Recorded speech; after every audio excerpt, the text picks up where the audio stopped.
मुझे बोलता है तारिक भाई मैं अरफान बात कर रहा हूँ, तो आप प्लीज़ मेरी ना मदद कीजिए। मेरी वालदा जो है ना उसका ऑपरेशन होना है, तो आप मेहरबानी करें 50,000 रुपया भेज दें। और उसकी थोड़ी देर बाद फिर मुझे कॉल करता है मेरी वालदा की डेथ हो गई है, तो आप मेहरबानी करें, एम्बुलेंस के पैसे देने हैं, तो आप ना 30,000 रुपया मुझे और सेंड करें। और 50,000 रुपया मैंने जैज़ कैश किया और 30,000 रुपया जो है ना ईजी पैसा किया। मैं उससे रब्ता किया भी मैंने आपकी ना वालदा के जनाजे पे शामिल होना है, तो आप मुझे बताएं आपका घर कहाँ पे है। तो उसने आगे से नंबर बंद कर दिया। बिस्मिल्लाहिर्रहमानिर्रहीम। नाज़रीन अस्सलाम वालेकुम, मैं हूं आपका मेज़बान हाफिज़ फरम शहजाद और आप देख रहे हैं न्यूज़।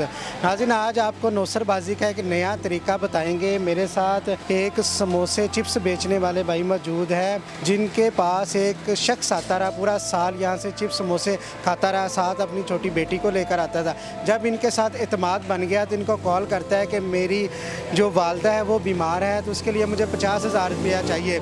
इन्होंने खुदा कॉफ़ी करके उसको 50,000 रुपया जैज़ कैश करवाया। फिर घंटे बाद कॉल आती है कि मेरी वालदा की डेथ हो गई है, मुझे 30,000 रुपया और चाहिए। 30,000 रुपया भी सेंड कर दिया जाता है। फिर ये भाई फ़ोन करते हैं कि यार तुम्हारा घर किधर है, मैंने तुम्हारी वालदा के जनाजे पे आना था। उसके बाद उसने कॉल रिसीव करना ही बंद कर दी है।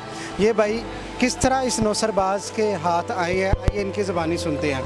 कैसे आपका इस नौसरबाज के साथ रब्ता हुआ? भाईजान ये तकरीबन जो है ना मेरे पास 1 साल से जो है ना चिप्स अपनी बेटी के साथ आता था, और वो कहता था मेरी बेटी आपकी चिप्स जो है ना बहुत पसंद करती है। तो मैंने कहा मैं उसको ना अपनी खुशी से ज़्यादा चिप्स देता था। मैं उसकी बेटी को अपनी बेटियों जैसी समझता था। रोज़ाना आता था जी, रोज़ाना आता था। जब भी मैं दुकान लगाता था तकरीबन 4-5 बजे के करीब जो है ना मैं रेडी होता था, उसी टाइम पे वो आता था। ठीक है, वो बाद में तकरीबन ये आज हफ़्ता हो गया है, उसने मुझे कॉल की है। मुझे कॉल करता है भी मेरी ना वालदा हॉस्पिटल में इमरजेंसी में है, तो आप मेहरबानी करें मुझे ना 50,000 रुपया सेंड कर दें। मैंने उसकी वालदा पे मैंने तरस खाया, माएँ सबकी एक जैसी होती हैं। मैंने खुदा तरस पहले उसके घर का आपको पता था कोई? घर का वो मुझे बताता था, मैं इधर उमर ब्लॉक में रहता हूँ। अच्छा, इधर ठीक है, करीबी रहता था। ठीक है, और मैंने उसका नाम पूछा था, वो अपना नाम अरफान बताता। ठीक है, फिर आपको कॉल की कि मैं इरफान बात कर रहा हूँ। मुझे बोलता है तारिक भाई मैं अरफान बात कर रहा हूँ, तो आप प्लीज़ मेरी ना मदद कीजिए। तो मेरी वालदा जो है ना उसका ऑपरेशन होना है, तो आप मेहरबानी करें 50,000 रुपया भेज दें। किस चीज़ का ऑपरेशन बताया उसने ये मुझे नहीं बताया अभी किस चीज़ का ऑपरेशन है, इमरजेंसी का बताया। अभी मेरी वालदा जो है ना हॉस्पिटल का भी बताया कि किस हॉस्पिटल में है? नहीं, हॉस्पिटल का नहीं बताया, शहर का बताया था, पिंडी में जो है ना वो दाखिल है। ठीक है, और उसकी थोड़ी देर बाद फिर मुझे कॉल करता है मेरी वालदा की डेथ हो गई है। ठीक है, तो आप मेहरबानी करें, एम्बुलेंस के पैसे देने हैं, तो आप ना 30,000 रुपया मुझे और सेंड करें। और 50,000 रुपया मैंने जैज़ कैश किया और 30,000 रुपया जो है ना ईजी पैसा किया। ठीक है, नंबर आ रहे हैं नाज़रीन स्क्रीन पे, जिसके ऊपर जैज़ कैश और ईजी पैसा किया गया, ये आप देख सकते हैं। उसके बाद फिर आपने रब्ता किया? जी, मैंने उसको रब्ता किया, मैं उससे रब्ता किया भी मैंने आपकी ना वालदा की जनाजे पे शामिल होना है, तो आप मुझे बताएं आपका घर कहाँ पे है, किस जगह पे है, कौन सा नंबर है। तो उसने आगे से नंबर बंद कर दिया।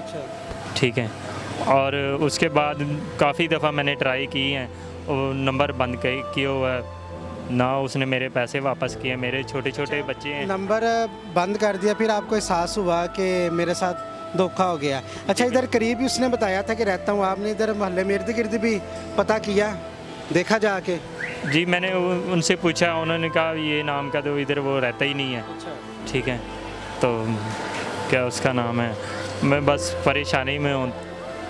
मेरे छोटे 80,000 रुपये आपके पास जो रकम थी कैसे आई, आपने जमा की थी यहाँ से? ये मैंने बच्चों के लिए घर बनाने के लिए, मैं किराए पे रहता हूँ, मेरे पास घर नहीं है, तो मैंने अपने बच्चों के लिए घर बनाने के लिए रखा हुआ था। तो मैंने ये समझा भी वो वापस कर देगा, उसके वालदा के जो है ना ऑपरेशन है, तो मैंने उसका एहसास किया है, तो लेकिन उसने मेरे साथ धोखा किया। ठीक है, तो मैं इधर सारा दिन आग के ऊपर पैसे कमाता हूँ, रुपया करके 10-10 रुपए करके मैं इकट्ठे करता हूँ। तो जो मेरी जमा पूंजी थी वो उसने मेरे से धोखे से अपनी तरफ सेंड करवा लिया। अच्छा, आपके जहन में एक दफ़ा भी ख्याल नहीं आया कि यार मैंने इस बंदे का ना तो घर देखा है ना बाहर देखा है, मैं इसको जानता नहीं हूँ, तो आपने उसको पैसे सेंड कर दिए? बस मैंने जब उसने अपनी वालदा का मुझे बताया ना, तो मेरे जहन में ही नहीं रहा। मैंने कहा किसी हो सके मेरे पैसे देने से इसकी वालदा जो है ना सेहत याब हो जाए। पता नहीं उसके गरीब के पास पैसे हैं या नहीं है, क्या मसला हो रहा है, लेकिन मैंने वो बस इसी टेंशन में मुझे खुद बहुत रोना आया जब उसने मुझे बोला भी मेरी वालदा की डेथ हो गई। ठीक है, उसके बाद 15 पे कॉल की, पुलिस स्टेशन गए आप? जी मैं पुलिस स्टेशन गया हूँ, करीबी साथ ही पुलिस स्टेशन है, तो उधर मैंने एप्लीकेशन करवाई।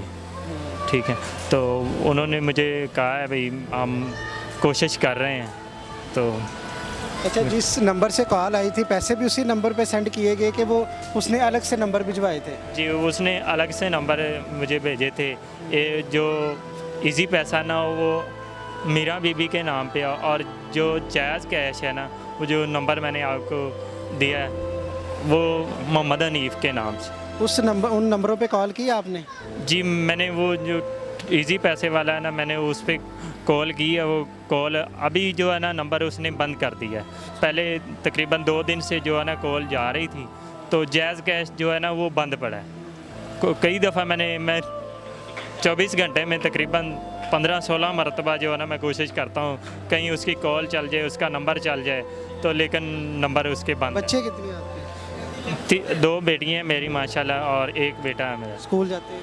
एक बेटी जो है ना 5 साल की वो स्कूल में जाती है, और 2 बच्चे यहाँ जो पे है रोजाना कितनी इनकम आपको आ जाती है? इधर मैं सारा दिन का जो है ना तकरीबन 700-800 रुपए की जो है ना प्रॉफिट मुझे बनती है, जिससे मैं अपने घर का खर्चा चलाता हूँ। घर का रेंट कितना है? 10,000 रुपये है जी, बिल्कुल सादा। फिर 80,000 रुपये आपने बड़ी मुश्किल से आपने ये जमा किया होगा, जो वो नौसरबाज एक लम्हे में उड़ा के ले गए। ये तकरीबन मैंने साल मेहनत करते हुए हो गया है, तो मैंने थोड़े थोड़े करके मैंने जो है ना पैसे इकट्ठे किए हुए थे, लेकिन बस मेरी जो है ना गलती यही है भी मैंने उसका आईडी कार्ड नहीं लिया, उसका मुकम्मल पता नहीं किया। क्या चाहेंगे पुलिस वालों से, आला हुकाम से? मैं उनको यही अपील करना चाहता हूँ कि मेरे छोटे छोटे बच्चे हैं, तो प्लीज़ आप मेरी मदद कीजिए, जो मेरे पैसे हैं ना मुझे वापस दिला दें। तो जी नाज़रीन, आपने इस भाई की गुफ्तगू सुनी। यहाँ पर ये इतनी गर्मी में यहाँ पर आग के ऊपर चिप्स समोसे वगैरह तैयार करती हैं, और रोज़ाना कोई 700-800 रुपया कमाती हैं। घर का 10,000 रुपया रेंट है ये जो देती हैं। बच्ची इनकी स्कूल जाती है। अब मुश्किल से इन्होंने 80,000 रुपये जमा किए, जो एक नौसरबाज शख्स, जैसा कि मैंने आपको पहले बताया, पूरा 1 साल वो यहाँ पर आके उनके साथ चिप्स खाता रहा। उसने अपना एतमाद बनाया। फिर एक दिन इनको कॉल करता है कि मेरी वालदा हॉस्पिटल में है, तो उनका ऑपरेशन है, तो मुझे 50,000 रुपये चाहिए। ये खुदा खौफी करती है और उसकी मदद करती हैं। उसके बाद 30,000 रुपया वो और मंगवाता है कि मेरी वालदा की डेथ होगी। जब इन्होंने पूछा कि आपका घर किधर है, मैंने जनाजे पे आना है, तो उसके बाद उन्होंने नंबर बंद कर दिया। 80,000 रुपये का उस भाई ने कितने साफ़ शफाफ तरीके से चूना लगाया कि वो गरीब आदमी अब सोच रहा है कि मैंने तो उसकी मदद की थी। अब कानून नाफिज करने वाले इदारों से अपील की जाती है कि अब आपका काम है कि ये भाई के तो 80,000 रुपये चले गए, अब और कोई भाई को इस तरह कोई नौसरबाज इस तरह चूना ना लगा सके, तो खुदारा इनको कानून के कटहरे में लाया जाए ताकि ये गरीब आदमी की मदद हो सके। इसी के साथ अपने मेज़बान हाफिज़ खुर्रम शहज़ाद को दीजिएगा इजाज़त। अल्लाह ने के बाद।